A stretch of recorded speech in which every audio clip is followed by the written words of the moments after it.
What I want to present to you are two psychologies of self development, psychologies of achievement that we could take individual A versus individual B could potentially go through as they pursue a better life for themselves. And I'd argue that it is extremely, extremely important for you to develop the right psychology as you navigate making changes externally to your life. Because if you are not oriented internally properly, then it may cause you to start making changes and pursuing things in your life that end up taking you to extremes or areas where you start to make blunders and mistakes, and you start being motivated by doing things for the wrong reason, and the whole reason for why you went on this great journey of excellence and impact end up becoming just this ego trip where you completely give into your ego. It's all about amassing as much material progress as possible in your life, and you just lose yourself in the pursuit of more and more and more achievement. And it's very dangerous. The first psychology is the scarcity mindset. Okay. And I think the best characterization that I can give you of the scarcity mindset is you see this glass, and let's imagine this glass is half full. And I'm sure you've heard this analogy or this metaphor before, but just grant it to me for a second, okay? I promise you, it's not as cheesy as it sounds. Let's imagine it's filled halfway.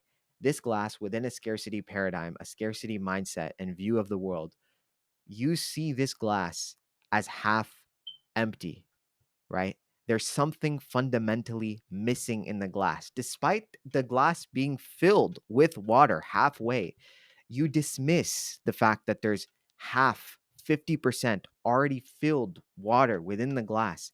And your only focus is on the 50% that is missing, is on the scarcity. All you can see when you look at something that may be complete in many ways, all you can see are the things that are missing. And in the same way, when you look at your life in the scarcity mindset, although you may see many good things and much progress, when you are obsessed with scarcity, and the thing about our psychology, the thing about the way that Allah created our minds and our hearts is we have a limited capacity for how much attention we can give something. And we get drowned out. Our focus gets drowned out when we give too much energy and attention to one thing. And so, if you give all your energy and attention to the things that are missing in your life, then that scarcity grows and grows and grows to where all you can see when you view your life are the things that are missing, despite the fact that you may be living the life that you were praying for 5 years before. You wish that you would have this life. And if the person that was 5 years ago saw the life that you have, they would be celebrating. But you don't have the same reaction when you look at your life. So let's explore that, right? What are those negative emotions? The first negative emotion I would suggest that comes with this pursuit of scarcity. So there will be four elements to the scarcity mindset, right? The first element is that you are motivated by fear, specifically in the context of when you feel like you're down and you want to improve your life and you're pursuing something, that motivation is coming from a place of deep fear. The problem with fear is that fear is very much narrows down your focus and causes you to become obsessive and causes you a lot of anxiety, and it creates this short burst of energy, yes, for a short amount of time, but after that it's hard to replicate that constant motivation. And also, a lot of times the source of motivation from fear can come from outside of yourself. So it opens you up to being controlled by other people, by what other people want for your life. You are motivated by that fear. And also, it encourages you to not be intentional about why you're pursuing what you're pursuing. So, for example, if you're pursuing marriage simply because you're afraid of loneliness, it's not the right perspective on how to choose a spouse, right? Because it can open you up to the possibility of being okay with a certain type of attention that you're getting that may not be the type of attention that shows that this person is good as a long-term life companion, but it fulfills that short-term fear that you have, that insecurity that you have, that what if I stay alone? And so because this person is giving you attention, but they're not necessarily good for you, well, I don't know, maybe someone else won't give me the same amount of attention, yada, yada, yada. And you open yourself up to the possibility of making really rushed decisions for the wrong reasons because of your fear rather than because of any sort of long-term thinking in your life. And this also applies to your career, your job pursuits, your hobbies, so many different, your passion projects, being motivated by fear with this YouTube channel. It doesn't inspire a long-term type of thinking. It encourages me to rush videos and compete with the algorithm and try to create this content that is really, really focused on it, grabbing people's attention rather than providing any sort of value. The next kind of element that I want to explore of this scarcity mindset is that when you do achieve something good in your life, instead of feeling contentment, your motivation comes from greed. You have something good happen to you, and instead of appreciating that thing that happened to you, you become motivated by the fact that, well, it could have been better. Well, I could have done better in that thing, or there was something missing, or other people have more. And you do not give yourself permission to be happy and content with the achievements that you have within your life because you perceive that you need to have this constant greed and this constant desire for more take over in your pursuit of self-development and in your response to the good things that happen in your life. So you're motivated by fear to accomplish. And then when you do accomplish, it's not met with contentment, but it's meant with greed to accomplish more. So that was fear and greed as your sources and emotions that push you and motivate you to take action, right? But then there's also the deeper psychology behind the scarcity, right? When scarcity is your fuel, when all you can see is scarcity, what type of psychology does this inspire in terms of how you perceive yourself in relation to the world around you? And I think it inspires your ego to take over. You're very ego driven in the sense that you always want more. You're in this blind pursuit of more. And also, it inspires a lot of entitlement in the sense that when good things happen, the reason why you constantly are not happy with them is because deep down inside, you feel an entitlement to good fortune.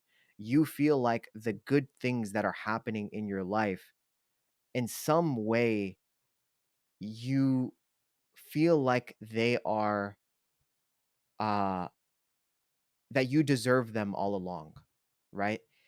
And they were part of your plan, they were part of your expectation, and so you don't feel like you were granted something extra that you never deserved all along, but rather you feel like this was how my story was meant to be. Like, think about those people who are become really, really wealthy, and you can always hear it in the way that they speak about their story. It's almost like, yeah, I expected this to happen, when in reality there are many people who are motivated to the exact same goals that these people are pursuing. It just so happens that they failed, and they realize that, hey, I tried to do something and it wasn't possible. My fate did not align with my desire.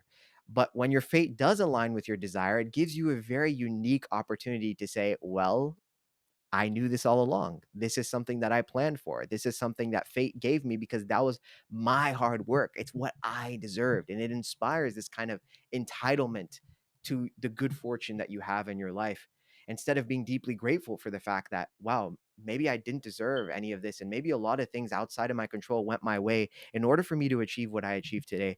Instead of inspiring that, it inspires this deep entitlement to whatever it is that you have. So these are the four elements of the scarcity mindset, right? So the scarcity mindset is you view the glass, it's half empty, right? And there, the four elements are: you're motivated by this tug of war between greed and fear. Fear when you don't have anything, greed when you have things, you're motivated to pursue more because of your greed. And the underlying deeper psychology is your ego is taking over, and you have a lot of entitlement to the good fortune in your life, which prevents you from experiencing a level of contentment and satisfaction. So, what I want to do now is contrast this with the abundance mindset. What is the abundance mindset? So, I would say the abundance approach to self development, if we go back to this glass example, is when the glass is half full, you acknowledge that there is already 50% of the glass, and you see that the glass is half full, and you don't act like the water is not there in the glass. You don't dismiss it. And what that allows you to do is A, you experience a level of gratitude and contentment for what's already there, but also B, when it comes to the rest of the glass, you're not entitled to the fact that that should have been there. And in fact, you're not even entitled to the fact that there should have been 50% in the glass. You deserve nothing. No one owes you anything, yet there was 50% in the glass.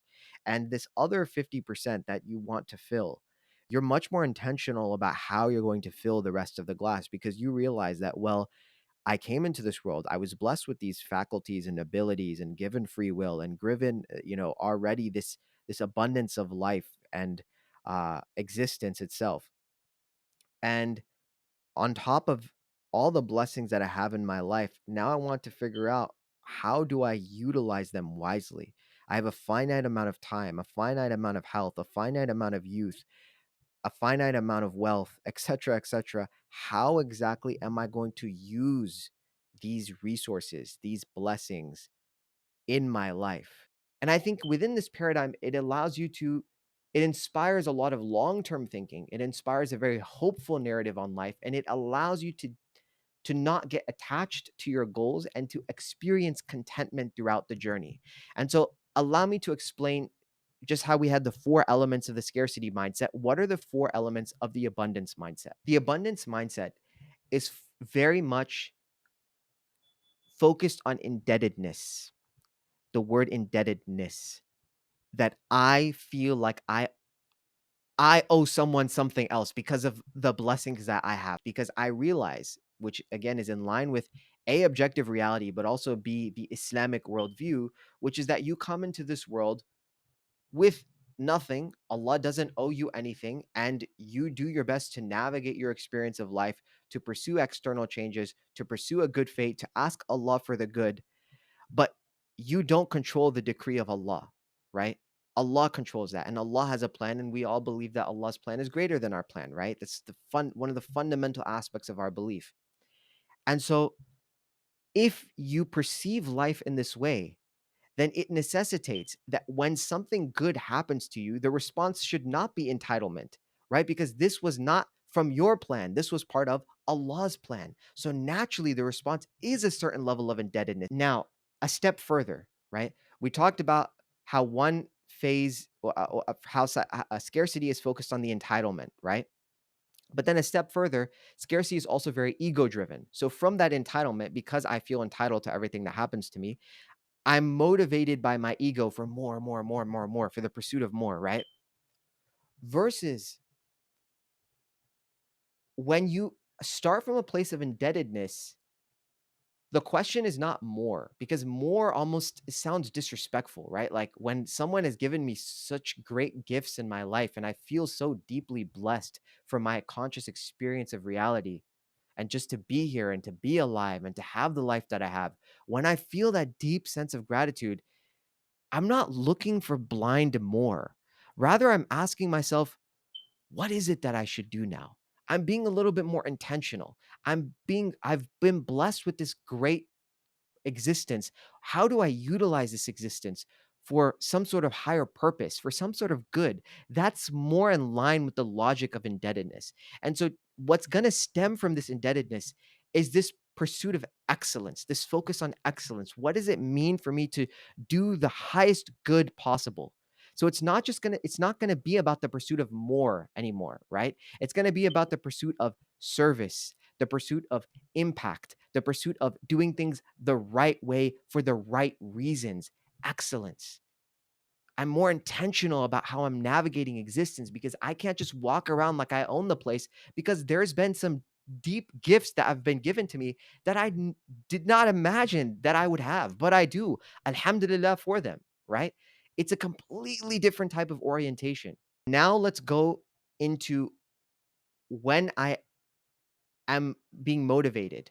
We talked about the fear and greed tug of war. What is the tug of war that is happening in this abundance kind of view of the world? The two emotional states here are hope as contrast to fear in the scarcity paradigm, and contentment as contrast to greed in the scarcity paradigm. So let's first start with hope, right? Having hope.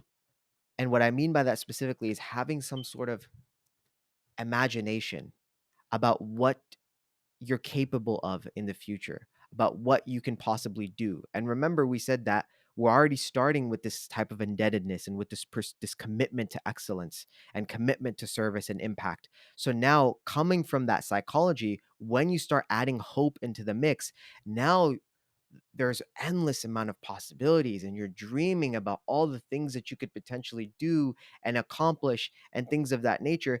And it inspires this long-term thinking. It inspires you to think big. It inspires you to take some level of risk within your life. So hope, I think, is something that is extremely powerful for that reason.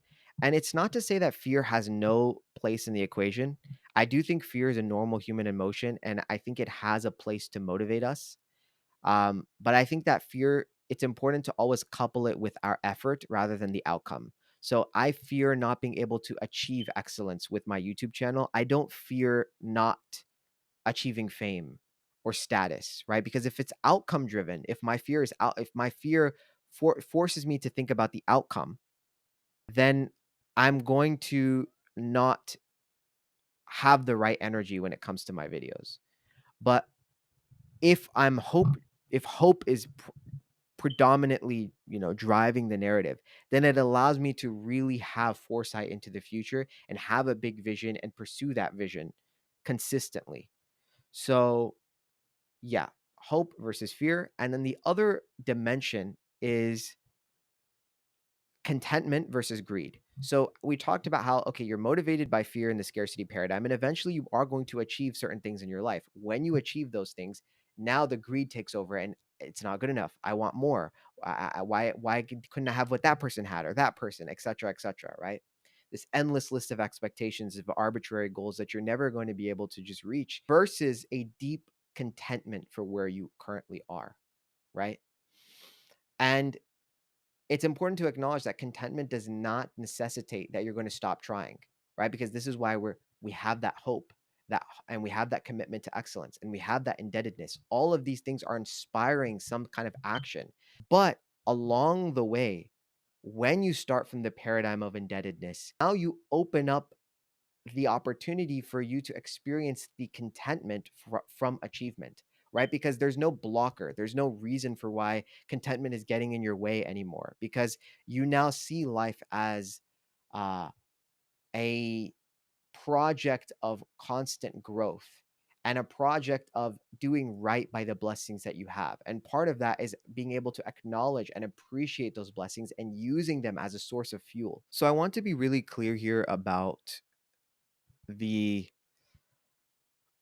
potential oversimplification of this idea. So I realize that in the self-development space, especially when it comes to like mindset shifts, they get a really bad reputation typically because they're oversimplified, and they're kind of painted in a way in which your normal human response and emotion to tragedy, grief, etc. is kind of ignored. And there's like this emphasis on like toxic positivity to like be a remedy for all of your situations in life, just for you to always see the silver lining. And god forbid you experience some level of normal human grief and sadness and frustration with the experiences that you're feeling. I'm not trying to do that here, and I'm not trying to suggest that the abundance mindset is going to magically mean that you will never be sad anymore and you will always be deeply grateful for your life and for your accomplishments, etc. But what I am saying is that when it comes to the goggles of scarcity versus the goggles of abundance, these are goggles. These are, you could say, glasses and perspectives that you wear in order to perceive what is happening in your life and in order to inspire and motivate you towards action, I would argue that the abundance goggles, the abundance glasses are way more effective in helping you achieve the internal state that you were likely looking for in your pursuit of external changes in your life to begin with. And also that the scarcity glasses are preventing you from having this kind of long-term perspective on life. And so perhaps the scarcity glasses help you to achieve things faster. I'm not denying that perhaps it's a very this kind of hustle culture, this obsessive mindset, this fear and greed and entitlement and egotistic type of thinking. Perhaps you do accomplish things faster. But what I want to make really clear from the outset is that I'm not concerned with the speed of execution. I'm more concerned with the quality of the execution, and more importantly, the ability for you to have a balanced, fulfilling life and experience the internal states you are looking to experience in your pursuit of external changes, and to not get lost in the pursuit of external more and then just lose your complete sense of self and who you are and what you're doing and why you're doing this, etc. But I think the fundamental starting place is recognizing, are you scripted in entitlement or are you scripted in indebtedness? And if you can find yourself in the indebtedness mindset, then a lot of these things that I just described, being hopeful, being having a focus on excellence and being content with your life and your life story and being more selfless, etc., etc. These kinds of characteristics are going to come more naturally from the paradigm of indebtedness, because now you're indebted to Allah and your ego is not taking over, right? Because the ego just wants more. It always wants to be right. It always wants to focus on itself. It's inherently selfish, self-preserving, etc. But when you focus on Allah, now your heart widens. You open, your chest is expanded, and now you're able to focus on the other. You're able to imagine these higher goals and live in a higher plane of consciousness and existence. But it all starts from indebtedness, from realizing that fundamentally I am blessed and I have to be intentional about how I'm utilizing those blessings, um, and not take them for granted. Okay, and the last thing that I wanted to say, my camera is about to die, so I hope I get this in before it dies. But alhamdulillah, if you were watching this and you were like, man, I wonder what shirt that guy is wearing. If you weren't thinking that, I forgive you. But if you were, alhamdulillah, because this shirt is the flagship shirt for a clothing brand that I recently launched. It's called Al Falah Apparel. And the idea behind the brand is to create Islamic apparel that has a deep meaning behind it. And so the idea of this launch, falah, it means, success, and then a way of being. The idea is that in the Islamic worldview, of course, in the akhirah, success is like an outcome, Jannah, Jahannam, those are outcomes. But in this dunya, success is a way of being, in the sense that there is no indication, rich or poor, wealthy, uh, or status or no status, etc. You can't look at an individual and know their status in the sight of Allah, but rather status comes from who they are, what the state of their heart is, how they live every single day of their life. And it's a continuous work in progress until death reaches you, until you see Allah subhanahu wa ta'ala. So it is a continuous way of being, a way of thought, a way of the heart, a way of action, a way of being. This is why often Islam is referred to as a way of life, right? Because it's an entire way of life. It's not just a religion. So yeah, I think it has a very beautiful meaning behind it. The back is Hayya ala al-falah in calligraphy, from the adhan, Hayya ala al-falah, come to success. And I have asked scholars, there's nothing wrong with having Hayya ala al-falah on the back, because it's not from the Quran and it's not actually from the words of the Prophet ﷺ itself. It was revealed to a Sahabi in a dream. So yeah, that's all I want to say. If you really like the shirt and you like the message, please do check out the brand, spread it to your friends, spread it to your family. Inshallah, there will be more stuff to come in the future. And yeah, with that being said, hopefully this video was beneficial to you. And may Allah subhanahu wa ta'ala put barakah in future videos to come. Take care, guys. Till next time. Assalamu alaikum. May peace be upon you all.